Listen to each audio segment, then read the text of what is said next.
Les pido por favor que si tienen dudas, si tienen preguntas, si se me perdieron por ahí, díganlo, ¿ya? No, obviamente aquí no estamos para juzgar a nadie, no estamos para nada de eso, ¿ya? ¿Les tengo que empezar al tiro? ¿Sí? Ya, súper. Ahí volvió Alanis. Entonces, vamos a... Chuta, déjenme. Uy, no voy a compartir pantalla. De todas formas, vamos a retomar un poco lo que estamos viendo ahora, ¿ya? Que es como la... ¿Cómo ve mi pantalla ahí? ¿Sí? Ya vamos a ver ahora lo que es la sociedad industrial, ¿ya? Bueno, esto por un lado, porque vamos a ver varias cosas. No es tan largo este PowerPoint, pero es denso, ¿ya? Vamos a retomar cómo era la sociedad industrial. Partiendo por decir que la sociedad industrial como que tomó todos estos principios del liberalismo, ya tanto económicos como políticos y sociales, por supuesto. Entonces, ¿cómo decirlo? Lo que estaba más vigente en esta sociedad era la libertad y los derechos individuales, ya eran como el pensamiento más recurrente. Obviamente, dentro de la burguesía, porque ¿cómo creen ustedes que pensaban las clases más bajas o el proletario? ¿Creen que tenían el liberalismo como bien inculcado? O más que eso, como que estaban de acuerdo con el liberalismo los proletarios.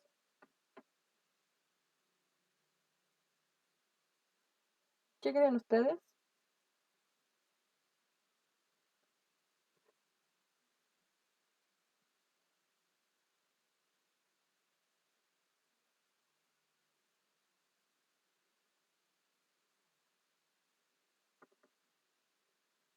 ¿Qué les pasó, niñas? ¿Se me quedaron dormidas? ¿Están cansadas? ¿Qué pasa? ¿Qué les ocurre? ¿Que se quedaron tan calladitas de repente? Escribo, ah, ya. Ah, ya, como dice Carolina, exactamente no. ¿Por qué? Porque resulta que como los proletarios estaban siendo explotados por los que afanaban a las doctrinas liberales, decían no, pues, no, nada que ver, po. Así que generalmente estaban más como ligados a doctrinas más marxistas, ¿ya? Eso por un lado, por eso es como tan fuerte la división dentro de esta sociedad, ¿ya? Bueno, como dice, debido a la industrialización, bla, bla, bla, bla, bla, surge el proletariado, es decir, como estamos mencionando, la parte explotada, la parte también que hacía las cosas, ya porque al fin y al cabo los que trabajaban en la mano de obra, ¿no es cierto?, eran los proletarios, los obreros, ya también se lo conocí. Soy muy ineficiente, o escribo o escucho, pero por eso me quedo callada, que pregunta me quedo callada. Em, ¿Qué pasa? Obviamente, la posición predominante aquí, los que mandan, por decirlo de alguna forma, son los que tienen plata. Es decir, en la sociedad industrial son los burgueses, los dueños de los medios de producción, de las maquinarias, de la empresa, bla, bla, bla, bla. ¿Ya? Y dentro de esta burguesía habían como prototipos de valores, ¿no es cierto?, de ética, de moral, ideal del individuo, cómo ellos pensaban que tenía que ser una persona, roles de género, consumo, bla, bla, bla. Ya, aquí para relacionar conceptos. ¿Han escuchado hablar sobre el feminismo blanco? Que muchas personas dicen, no, es que eso es feminismo blanco, qué sé yo. O que tus discursos son de feminismo blanco y bla, bla, bla. ¿Sí? Ya, esto pasa porque aquí empiezan a hacer el feminismo, ¿ya? En la burguesía de la sociedad industrial. ¿Por qué? Porque obviamente las obreras, las proletarias, no tenían el tiempo ni tenían la educación suficiente para culturizarse respecto al feminismo, para de hecho siquiera cuestionar los roles de género que estaban vigentes en esa sociedad. O ponen a Inés de Suárez como ícono feminista, la misma que mató a siete mapuches, ídolas, así. De repente le dicen eso, pero bueno, aquí no estamos unpopular opinion. No, sí, Inés de Suárez tiene sus cosas, la verdad. No es mi no es de mi devota admiración, pero bueno, es mi opinión, ya, cualquier persona que si quiera admirarla, cosa suya. Entonces, como, para retomar, estaba hablando de que obviamente las burguesas tenían el poder de culturizarse, de leer, de cuestionar, etcétera. Y estas mismas burguesas lo que hacían eran ir a educar a las proletarias, ¿ya? Para comenzar a que ellas cuestionen, para que ellas vayan como pensando así que no era justo las cosas, ¿no es cierto? A raíz de la desigualdad de género, ¿ya? Y también, esto va a sonar como bien polémico, pero en realidad las más oprimidas eran las mujeres burguesas. ¿Por qué? Se van a preguntar ustedes, van a quedar así como, ¿qué? Mentira, pero si ellas tienen plata. Sí, tienen plata, pero gracias a eso mismo tienen que cumplir más requisitos sociales que las mujeres burguesas. Si una mujer, o sea, que una mujer proletaria, si la mujer proletaria se acuesta con 200 tipos, si la mujer proletaria no se viste de tal forma, si la mujer proletaria no hace tal cosa o no cumple con los roles de género, a nadie le importa, porque a nadie le importan los proletarios en esta época. En cambio, si una mujer burguesa lo hace, si una mujer burguesa se le ocurre siquiera engañar al marido, queda como la peor escoria en la que ha pisado la faz de la tierra. ¿Ya? Entonces, se crea este prototipo de que la mujer burguesa tiene más exigencias de la sociedad que la proletaria. ¿Ya? Em, Eso respecto como a los valores de la cultura burguesa, y obviamente vamos a pasar después, más adelante, a los factores, a como la cultura de los proletarios, ¿ya? Pero quiero saber hasta ahora cómo vamos hasta aquí, porque como les dije, este power es un poquito más denso, ¿ya? Así que, bien, súper. Si se me pierden, díganlo por favor, o no entendieron algo, ya yo no me voy a enojar. Y obviamente, no cualquier burgués es burgués, ¿ya? Por eso, de hecho, hay gente que menciona a otra como facho pobre. Porque hay tipos de burguesía, ¿ya? Primero tenemos la alta burguesía, ¿ya? Que aquí son los locos más bacanes de todos los bacanes en Bacanlandia, que son los dueños de la media producción, los banqueros, los que ejercen mucha influencia en la política, el presidente de tal país, por ejemplo, o si es que hay una monarquía, un rey, ¿ya? Son como los tipos más bacanetos, ¿ya? La mediana burguesía, hay que diferenciar la mediana de la pequeña. La mediana son las personas que tienen estudios, ¿ya? Como por ejemplo, no sé, como dice doctor, abogado, profesores, comerciantes, qué sé yo, personas que hayan estudiado más cosas que la verdad, no les voy a mentir, no sé si existía la ingeniería en esta época no he estudiado la historia de la ingeniería, pero de ser así, a toda persona con estudios, ¿ya? La pequeña burguesía, por otro lado, son las personas que no tienen necesariamente estudios, pero sí son más independientes. Como por ejemplo una pyme, ¿ya? En este momento no se les llamaba pyme, pero sí como un pequeño comerciante. Los pocos artesanos que quedaban, porque por ahí andaban botados, pero ahí estaban.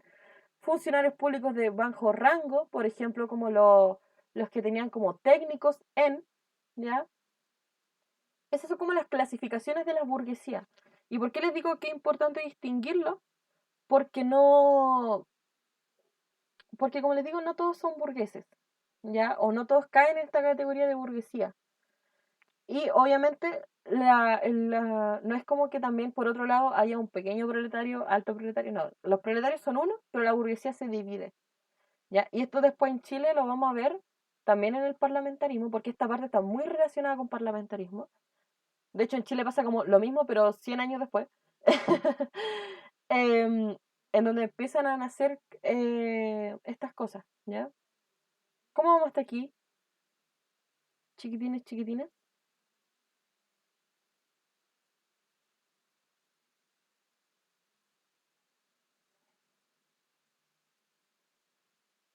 ¿Bien? ¿No se me han perdido todavía?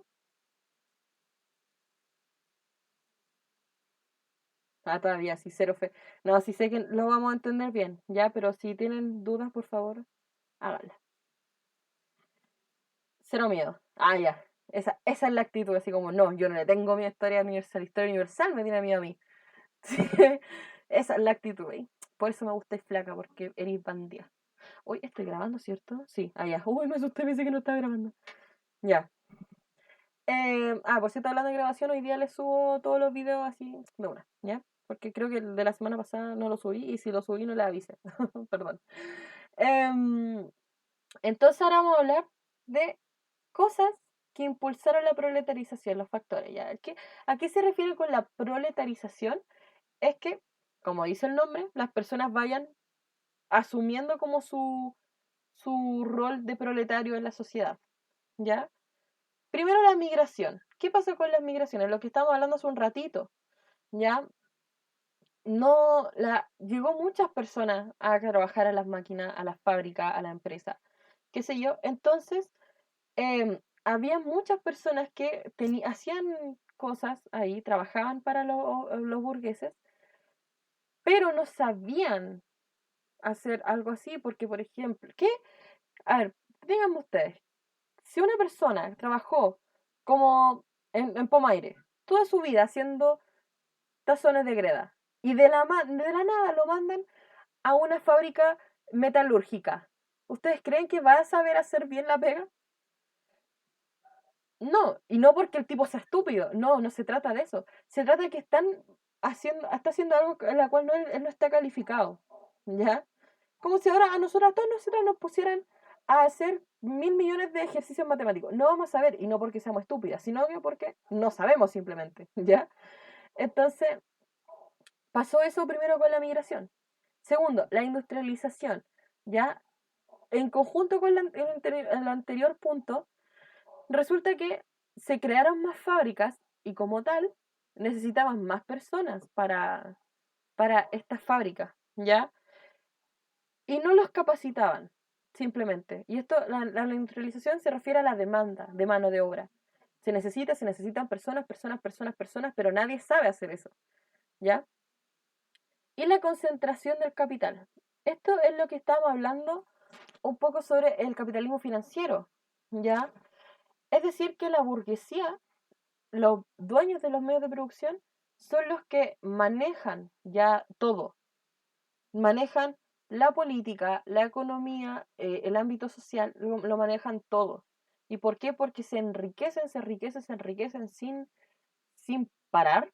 Entonces, obviamente, como en esta época, como lo estamos viendo con la sociedad industrial, mientras más dinero tú tengas, más poder tienes. Y esto conlleva a que obviamente la burguesía domine. ¿Cómo estamos bien aquí? No sé si tienen alguna duda sobre estos factores que impulsaron la proletarización.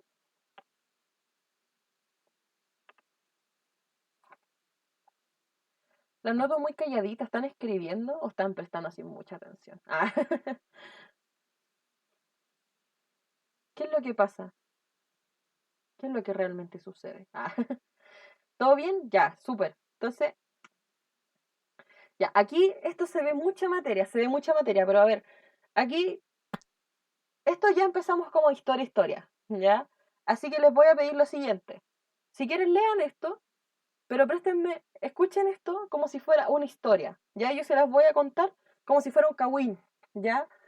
Porque aquí empezamos ya empezamos con la historia propiamente tal. Vamos a hablar ahora de la Revolución Francesa, ¿ya? Pero insisto, piénsenlo como si fuera un cagüín, como si yo les estuviera contando una historia. Ya después, si quieren, me anotan toda esta parte. ¿Qué pasa? Nosotros ya estamos en Francia, 1789, somos unos campesinos normales, comunes y corrientes, ¿no es cierto? Que están cosechando sus trillitos, sus zanahorias, todas sus cositas bonitas, ¿no es cierto? ¿Y qué pasa? Nosotros estamos siendo dominados por un señor llamado Luis XVI y su esposa María Antonieta. Estos dos personajes son bastante peculiares. ¿Por qué? Porque resulta que Luis XVI como que dotes de gobernante no tiene mucho, ¿ya?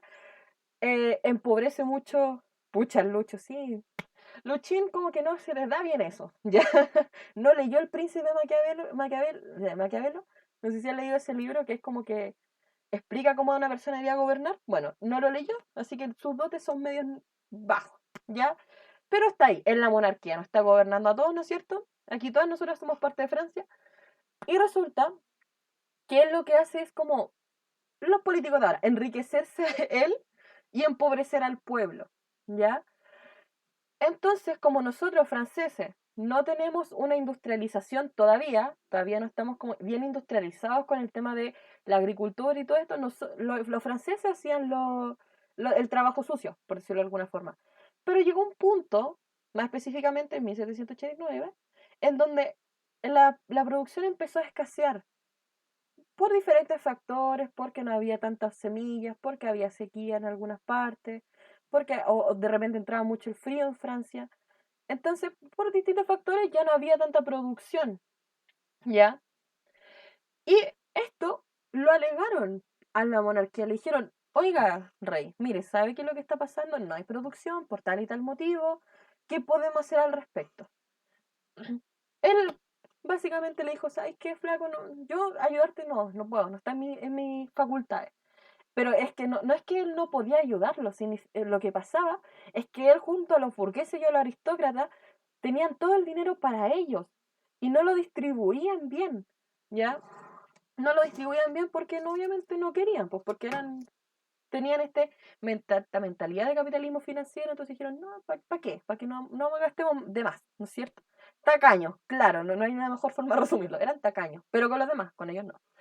Entonces, obviamente, las personas cuando se dieron cuenta de esto, porque las personas en el fondo eran campesinos, pero no eran estúpidas, se molestaron, dijeron, oye, pero nada que ver, pues no corresponde. Así que empezaron a protestar, ya empezó a quedar la embarrada, ¿no es cierto? Estallido social, pero en 1789 en Francia, ¿ya? Empezaron a manifestarse, a quemar todo, a romper todo aquí, acá, qué sé yo, ¿ya?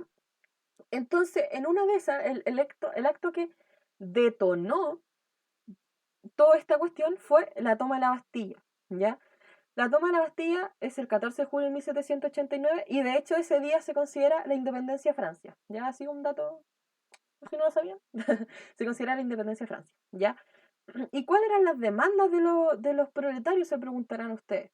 Muy fácil, las demandas eran las ideas liberales, ¿ya? Las revoluciones liberales. Es decir, lo que estamos viendo antes, y por eso le estaba pasando el liberalismo, separación de poderes, que no haya concentración, que haya una república, que existan los derechos individuales, que las personas puedan participar políticamente. Todas esas ideas liberales que vimos anteriormente se estaban planteando aquí para las personas decían, ¿saben qué? Señor, queremos esto. Obviamente, nuestro querido Luchito, el protagonista de esta historia, no los pescó y de hecho hay una frase muy famosa que dijo María Antonieta, que no sé si alguien la conoce, que dice, si falta harina para el pan, hagan pastelitos. No sé si alguien la ha escuchado. Según yo es súper famosa, como que todo el mundo la ha escuchado alguna vez en la vida, aunque sea en el colegio. Pero resulta que esta señorita dijo esa frase y quedó más la embarrada todavía, porque la gente se enojó más todavía. Entonces ya, quedó la embarrada, ¿no es cierto? La toma la Bastilla, qué sé yo, bla, bla, todo esto allá, todo esto aquí allá. Hasta que, primero, se decapita al rey y a la María Antonieta, ¿ya? Y se crea una república, ¿no es cierto? Ya con presidente, separación del Estado y qué sé yo. Y también lo que estamos viendo en derechos humanos, ya que es la Declaración de los Derechos del Hombre y Ciudadano, y que, como vimos, los derechos otorgados, ¿no es cierto? A los derechos a la libertad de prensa, derechos civiles, propiedad privada, libertad de prensa, expresión, culto, etcétera. ¿Ya? Ese fue como el tema de la Revolución Francesa, ¿ya? Eh, no sé si a lo mejor no fui clara en algún momento, o me mandé es que el manso monólogo, de verdad, díganme algo si lo entendieron, qué les parece, si se explicó, si se entendió bien.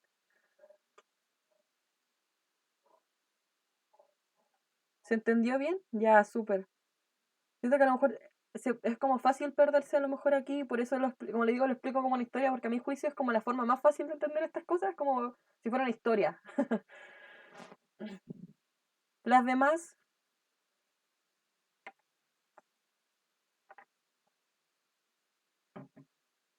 ¿sí? Ya, súper. Entonces, ya teniendo claro estas cosas, vamos a hablar de quién lideró todo este merequetengue. Bueno, esto tampoco es como que vamos a adentrarnos a la biografía de Napoleón Bonaparte, sino que es como hablar de quién es él, qué hizo, qué cosa importante hizo, porque aunque no lo crean, hizo algo bien importante y bien llamativo, la verdad. Primero, este mijo acá, Napoleón Bonaparte, que se dice que es chiquito, pero en verdad tampoco era tan chiquito. Ya de haber medido como 1,65 m, que para la época no era malo. Ahora sí se considera un hombre chiquitito Napoleón, ¿ya? Bueno, este mijo fue primer cónsul de Francia, bla, bla, bla, bla, bla. Pero ¿qué pasa? Él fue quien lideró la Revolución Francesa a través de un golpe de Estado, ¿ya? Debería llamarse golpe de monarquía, pero teóricamente golpe de Estado, ¿ya? Y él creó algo, bueno, durante la Revolución y después de la Revolución Francesa, que fue una dictadura prácticamente. Ya la dictadura napoleónica se llama y después que conllevó a las guerras napoleónicas. Pero bueno, ese tema de otro día. Eh, Entendamos que de esto pasó, lo que estamos hablando ahora pasó después de la Revolución Francesa, porque la Revolución Francesa duró de 1789 a 1799, y aquí ya estamos tornándonos a principios del siglo XIX, ¿ya? Entonces, ¿qué pasa? Napoleón tiene su dictadura en Francia, porque se tenía que hacer lo que él quería, y no es cierto, pero él tiene como sed de más, él quiere más, él dice, no, que Francia no es suficiente, yo quiero conquistar toda Europa. Y empezó por España. En España estaba liderando nada más y nada menos que Felipe VII, o sea, uy, ¿cómo se llama? Ah, espérenme. Fernando VII, sí, Fernando VII, sí, ya, Fernando VII. Se me olvidó por un segundo así el nombre, súper feo, ya. Estaba reinando Fernando VII porque España seguía siendo obviamente una monarquía, y por cierto Chile también, cuando toma prisioneros, ahí vamos a llegar, súper. Chile también era colonia española, ¿no es cierto? Y llega a España y toma prisionero, como dice Carolina, súper bien, a Felipe VII. Ya, aquí voy a hacer un paréntesis. No sé si ustedes sabían la enfermedad que tenía Fernando VII. ¿Saben? Diabetes. No, no, no. No, ya. Pero es que ya estamos en confianza, así que estas son todas mayorcitas aquí. Vayan ahora mismo a buscarle, busquen en Google, así tal cual como se los voy a decir. Enfermedad de Fernando VII. Y me comentan aquí por el chat qué les parece. O yo que me reí de una forma cuando lo escuché. O sea, cuando lo leí. Googleenlo. Ahora o después, como ustedes prefieran. Pero un dato histórico bastante particular, la verdad, la enfermedad de Fernando VII. Pero bueno, entonces Napoleón Bonaparte tomó preso a Fernando VII, rey de España, y nada, pues después... Ay, Carolina lo buscó. No, quedaron traumatizadas de por vida. Ya no van a ver a Fernando VII nunca más de la misma... Me pasó eso. Si yo me jodí, yo se van a joder conmigo, porque yo lo busqué y nunca más lo pude ver de la misma forma. No, pero es una curiosidad histórica que después si alguien se los pregunta, ya lo saben. No lo puedo decir públicamente, pero lo googlean y está bajo su responsabilidad. Suertecita, no. Por Dios, Carolina, las cosas que usted habla. Entonces, em, él puso después de encarcelar a Fernando VII y su particular enfermedad, lo encarceló, ¿no es cierto? Y llegó al reemplazo nada más y nada menos que Luis Napoleón Bonaparte, que él es obviamente el hermano de Napoleón, ¿ya? Em, ¿Cómo vamos hasta aquí con la historia de post-revolución francesa? ¿Vamos bien? ¿Sí? Ya, súper. Esto se ve complicado, sí lo sé, pero no lo es, ¿ya? ¿Qué pasa? Cuando ya después, porque Napoleón lo mataron, qué sé yo, lo mataron en Waterloo, que es un estado, bueno, era un estado de Dinamarca, lo mataron en la batalla de Waterloo. Dijeron ya, ¿qué vamos a hacer con Europa? Porque tienen que entender que Napoleón estaba haciendo casi un imperio. ya, onda a lo Imperio Romano, pero con Napoleón. No igual, por supuesto, pero es para que se hagan una idea. Entonces teníamos dos puntos de vista, los países que querían volver a lo que había sido antes de la Revolución Francesa, y otros países que decían, no, tenemos que hacer algo respecto a la Revolución Francesa, tenemos que tomar las cosas tenemos que sacar cosas de los que pasaron y reordenarnos, ¿ya? Entonces, esta restauración obviamente duró de 1815 a 1830. ¿Y qué pasaron? Habían cuatro repúblicas, países, ¿no es cierto?, que querían volver a este tema o sea, que querían como restaurar Europa, ¿ya? Pero restaurarlo con las ideas liberales, que eran Austria, Inglaterra, Rusia y Prusia. Prusia, a lo mejor ustedes no lo han escuchado, era un estado de Alemania, ¿ya? Prusia corresponde a lo que ahora sería más o menos Alemania, porque no es la totalidad, pero es una partecita ahí, ¿ya? Entonces estos cuatro países dijeron ya, queremos nosotros tener un orden, o sea, miento, al revés. Estos países no querían volver a... Ay, espérame, que me dio un trance mental, chiquilla. Perdón, me distraje. Uy, que vi que me estaban mandando muchos mensajes, entonces estaba como, ¡guau, paren! Y eso. Ahora sí, ahora que ya no me están mandando mensajes, afortunadamente. Perdón por esa interrupción.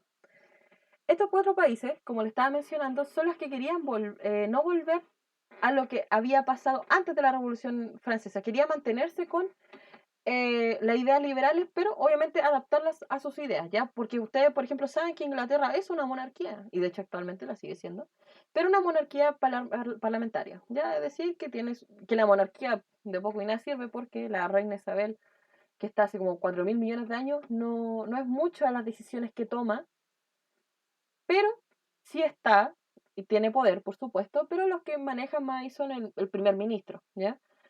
Es el ejemplo de Inglaterra. Rusia ya hace mucho tiempo dejó que son, bueno, hace no tanto, ¿cuándo dejó de ser? En 1910 creo que dejó de ser una monarquía cuando salió el zar. Prusia se convirtió en el imperio alemán, ¿no es cierto? Y Austria, bueno, Austria dejó como a principios del siglo XIX, o sea, XX dejó de ser una monarquía. Entonces, estos países lo hicieron a su forma, ¿ya? Y gracias a eso se genera el Congreso de Viena, ya en 1815. ¿Y qué es el Congreso de Viena?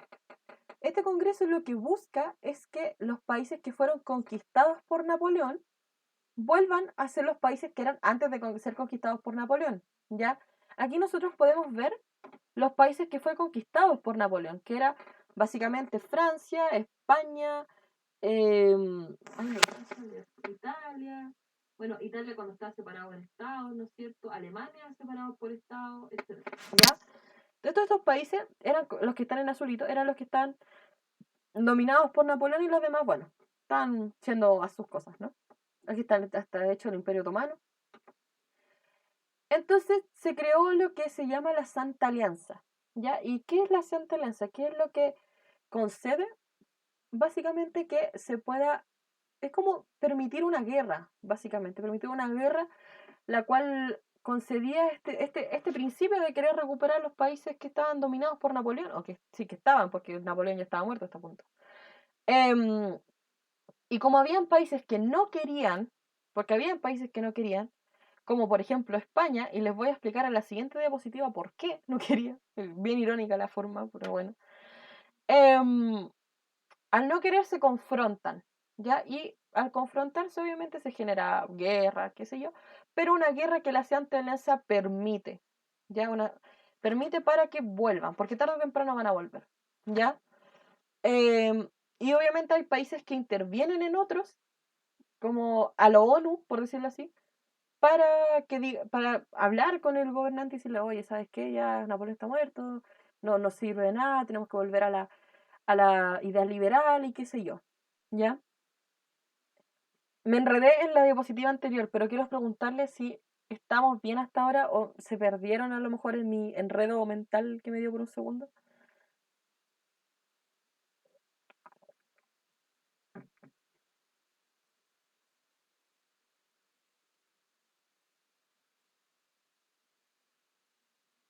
chiquillas?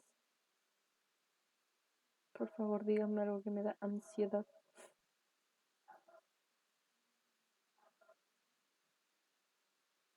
¿Todo bien? Ya, perdón por el trance mental, es que de verdad me están mandando demasiados mensajes. Como que me distraigo porque yo en el teléfono miro el chat de ustedes. Entonces, cuando me llegan, es como, ¡ah! Sale. Ya, pero si está todo bien, si está todo bien, vamos a pasar a lo último, ¿ya? Porque como les digo, esta parte no hay preguntitas hoy. La próxima semana sí. Ya, entonces vamos a hablar qué pasó con España, ¿ya? Y como les digo, la historia de España es bien particular a mi gusto, porque resulta que cae el Imperio Napoleónico, ¿no es cierto? Napoleón se murió y Fernando VII obviamente vuelve al poder después de estar no sé cuántos años encarcelado injustamente él y su enfermedad. Entonces, hay un tipo, Rafael de Rigo, que él dice no. Él se cree el nuevo Napoleón y él dice no quiero volver a tener una monarquía. No queremos volver a lo mismo y unió a su ejército y al ejército tomémoslo por el pueblo que decían no, no, no y alegaban y alegaban. Fue como una revolución francesa pero en España más o menos. Por un lado. Y por otro lado tenemos a Carlos V. Ya que Carlos Tinto iba a decir.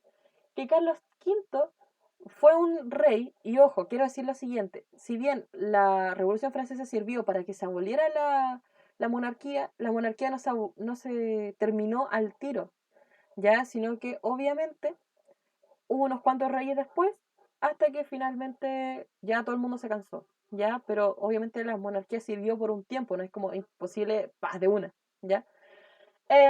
Entonces tenemos a Carlos V, ¿no es cierto?, que dijo que quería como volver a este tema de la antes de Revolución Francesa y decir, no, es que yo soy el rey y yo mando en todo, ¿no es cierto? Y todo. Hasta que Carlos V, obviamente, por su idea bastante absolutista, sufrió un golpe de Estado, ¿no es cierto? Y fue reemplazado por Luis Felipe de Orleans. Me encanta el nombre Orleans. Suena tan francés y elegante, no sé. Em, y llegó él, ¿no es cierto? Y también era bien conocido por llamarse el rey burgués. Porque este mijo tenía una ambición de poder bastante fuerte, ¿ya? Y por otro lado, como que él no estaba muy de acuerdo con los burgueses, como que no apoyaba mucho al burgués. Es raro, se le dice rey burgués, pero era porque estaba en contra de los burgueses. O sea, no en contra propiamente tal, pero estaba como que los confrontaba mucho, ¿ya? Entonces teníamos este lado, por un lado, a Felipe Orleans, el rey burgués, ¿no es cierto?, que es ambicioso de poder, pero se confronta con los burgueses, por lo que, obviamente, qué irónico, sí, es bastante irónico, porque generalmente va de la mano, pero es una excepción este hombre. Es que se apellida Orleans, pues, suena bonito. Así que, em, entonces, ¿qué pasaba? Obviamente los burgueses no les gustó el tema, dijeron, no, no, no, no, no, no, ahí sí que no, con nosotros no te metes, estúpido. Así que, nada, pues, los destronaron, pues, se fue, chao, para la casa. Pero, cuando fue destronado, pasó que democráticamente, porque aquí empezamos ya con la democracia y elegir a la gente, ¿no es cierto? Se eligió a Luis Napoleón Bonaparte, a nada más y nada menos que el hermano de Napoleón Bonaparte. No sé qué les parece. Así es la vida. La gente a veces toma decisiones que no son las mejores, pero en shock sí. Entonces, en resumen, tenemos un mijo que le gusta después de la revolución industrial, estoy clarita, de la revolución francesa. Tenemos un mijo, Carlos V, que es medio absolutista, la gente dijo, no, chao, para la casa. Después tenemos a otro que es Felipe Orleans, ¿no es cierto? Que le gustaba el poder, pero no confrontarse con los burgueses, así que también, chao, para la casa. Y la gente dijo, ¿sabes qué? Es una excelente idea elegir a Luis Napoleón Bonaparte, al hermano de nada más y nada menos que Napoleón Bonaparte, al dictador que nos mantuvo como por casi 20 años en un imperio eh, europeo. ¿Qué les parece? Es el resumen de esta historia positiva.